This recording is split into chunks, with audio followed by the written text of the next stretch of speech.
fo les population inde fof inde Sénégal mbaɗa remercier Thialé ɗum ɗo ne heewi ha wona seeɗa hay so haɗɗo tan c'est extrêmement important par ce que association waɗi ni e Sénégal il y aura pas de problème so état o débloqué millions 1000 milliards te mboɗo yiyatna 1000 milliards yonata les états ont développé des milliers de milliards de dollars enen ko CFA jogui 1000 milliards CFA hande population ko sohli ko tan maaro tan ko cohli en ɗo dans 15 jours c'est un problème eɗen risque yaade vers le confinement parce que ustaki kala ustaka noon koko ɓeydoto moƴƴe ɓeydata tan noon ko yaala ko gandal walla ko ngaalu walla ko ɓesgu kono ɓeyda rafi yalla ganden te hande on a 20 cas ko mbimi tant que les 1561 annoncé par le président gasani ɓe gandal kaɗe ɓe ganda te on n'a pas ces infrastructures là ɓe ngala ɗo mbaɗɗen so heewi subhanallah yalla hanan ɗo goto yo hul wona conscient donc ɗum ɗo yonata hoore fof no galle galle yonata leegal leegal mais il y a des zones sensibles ɓurɗi hulɓinade ɓuura wawde rentude aadaji men ko groupe aji kikiɗaji goto fof ne jogui grand place mum fof jogui tumbu mum fof yaadi mum tinɗe joƴƴinen ha ɓen grand place ne weeli kono gurdam ɓuuri gurdam celal ɓuuri grand place hayso goto men sellani yahata grand place donc yo goto fof considéré sellani yo goto fof miijo hoto wiya mimi sellani o sellani ɗo goto fof jooɗo galle muɗum hayso ɗum ɗo ɓenni mami mbaɗa conseil mbaɗen grand place ɓuuri weeli jetten Allah kono oɗo saaha ndentoɗen saabu so goto naati hen tan sac pomme terre o bona ha bona donc jettinay min président weltaɗa amen Dialay population commune hoore fonde 4 villages e Dialay aussi Dakar et même au niveau international kadi min nelaon aussi oɗon jottodiri e hoore fonda wawde wadde hunde il y a un problème ɗo e hoore fonde ko problème Sénégal fof mais hoore fonde o mawni hen problème duɗi ɓuurani ɗe c'est un problème sérieux état o alnama solution taw hande Fouta kala wuuro garɗa duɗi ɓuurani nande ha keewi almuɓe tokosoɓe sanɗaji ɗi ko ɓuuren hewde men ko araniji jeeyaka e ɓuuri he jamma arano so ɓaari futuro ɓe jaaha ɓe jeeliro ɓe ñaani koɓe ñaani ɗum natti aɗa waɗi couvre-feu firti ko goto fof yahat so ceerno jogui ñammini ɗum so ala ko ñammini ɗum walda heege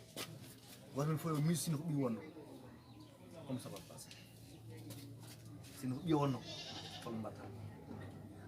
s'il faut ni pourquoi pas goto fof ƴetta almudo goto almudo ɗiɗi waɗa galle mum walle ɗum toon on est surtout une solution sanɗaji ɗi ganduɗa aussi ko mbiyata no mo weerde koko ɗo no jaati mumen jahno culture garta jofta hande mbawa yaade c'est un problème ko probléme national ɗum fof wiide ɓe ƴewane local ɓe yimɓe ñammine hen kirti hen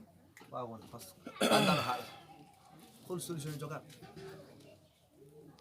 ɗum aussi kala neɗɗo yo waɗ hen waɗen participation ganduɗa janggoɗo piiɗuɗo ɓiye gon Dakar étudiant ene wawi wuɗɗam gurdam ɓiye alamudo gonɗo ko ene wawi wuɗɗam gurdam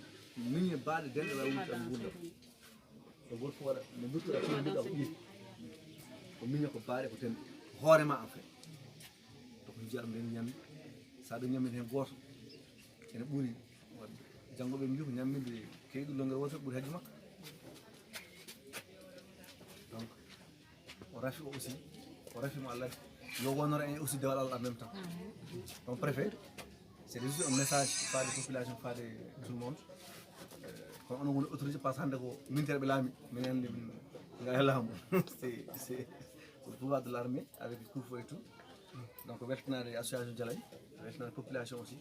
ɗiɗo aussi association Dialay e min nana partenaire uji mabɓe les fondations Daïr Sahar les fondations goji les Ador et tout ça ɓuri hande Ador ɓuuri jogade probléme par ce que caggal leydi ça ne fonctionne plus hay sino galle moon ɓenne ko wona jogui hirande probléme neɗɗo wawi neddude donc Fouta woni koye faade probléme on par ce que ene 90% ɗenne ko jogui noon 90% ɗenne ɓen so netti wawi neldude ha jogui quasiment neldani ko probléme chaque année il y a presque 1000 milliards ko ɓuri ko nata leydi Sénégal ɗennen fof mbaɗat ɗum ça on 1000 milliards kam koppi 1000 milliards koppi yanta 4000 milliards mo état waɗa 5000 milliards état itta 1000 milliards wadda yimɓe on 1000 milliards aranta on est un peu perdre 2000 milliards déjà e ganda fe donc wonata fi waɗa won kulol ngol ko heegue so heegue ari ko kolera faya donc goto fof ko jogui yo waɗ moftu mbaɗa seeɗa seeɗa ma heeƴema ma heeƴe bande ma heeƴema ma heeƴe bande wonma wawa yiide pina taw ñamani donc yo Allah halnane ɗum préfet. Comme vous le savez, on est en train de traverser un moment très difficile dans le pays dû à une épidémie qui s'appelle le coronavirus. Donc, comme le maire vient de le dire tout à l'heure, c'est le moment d'unir nos forces, c'est le moment de solidarité. Si le président prend des mesures fortes, comme l'état d'urgence, le couvre-feu, cela veut dire que l'heure est grave. Et chaque jour que Dieu fait, le nombre de cas augmente. Donc nous devons donc être conscients de la situation. Raison de plus, nous devons respecter les mesures comme le couvre-feu. Et je pense que depuis qu'il a commencé dans notre circonscription, les forces de l'ordre sont en train de faire un travail important. Il faut le saluer. Remercier aussi le maire de Orofondé, parce que depuis des semaines, il est avec nous, il est à côté de sa population, jour et nuit, avec de belles initiatives. Pour ce qui est maintenant de l'association, ce que vous avez fait là, c'est un geste noble. Donc si tout le monde faisait comme l'association Djalay, qui regroupe plusieurs villages, je pense que la situation sera moins grave, n'est-ce pas? Donc nous sommes très contents de voir ces lots-là, donc qui seront donc distribués dans les concessions. Donc les concessions qui sont plus méritantes. Donc c'est à vous maintenant de voir les concessions qui sont concernées par ces produits-là.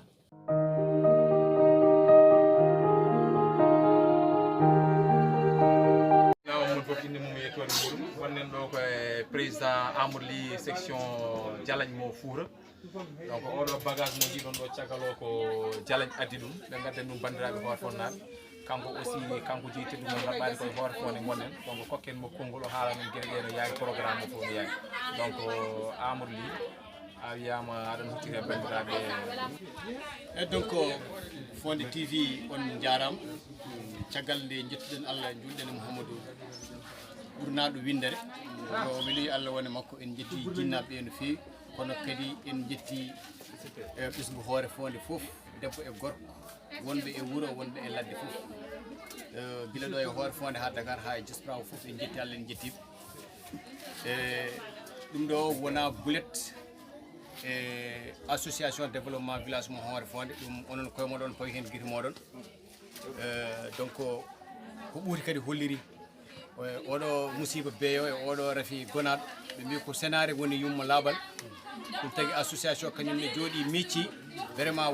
wallude yimɓeɓe sodde madar sooda omo sooda eau de javel sooda caabuni c'est à dire yimɓe cooɗo juuɗe mumen ha laaɓa ko ɗum woni ko faddoto ñaw o ko woto Allah yettinɗo ñaw o eyyi vraiment kadi mi yetti Allah mi yetti asio vraiment darde moɗon ko onon gaari ɗo henna on puɗɗino wadde premier pas ɗon kadi vraiment en manquera yettude ɗon Agifor en manquera yettude monsieur le maire donc ko départ moɓe mbaɗi o ko ɗum yimɓe jii yitere golle ha mbawi kadi ɓeydude ɗum ɗo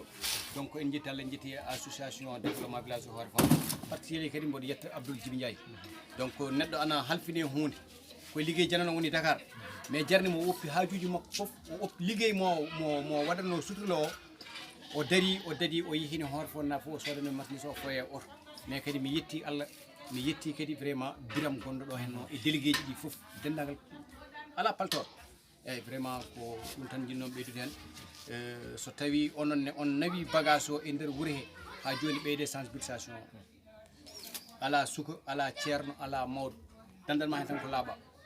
donc noon wadde ɗum ɗon yo won gonga e meɗen wona pellital meɗen yo Allah won ballo kadi yo Allah damdi en hen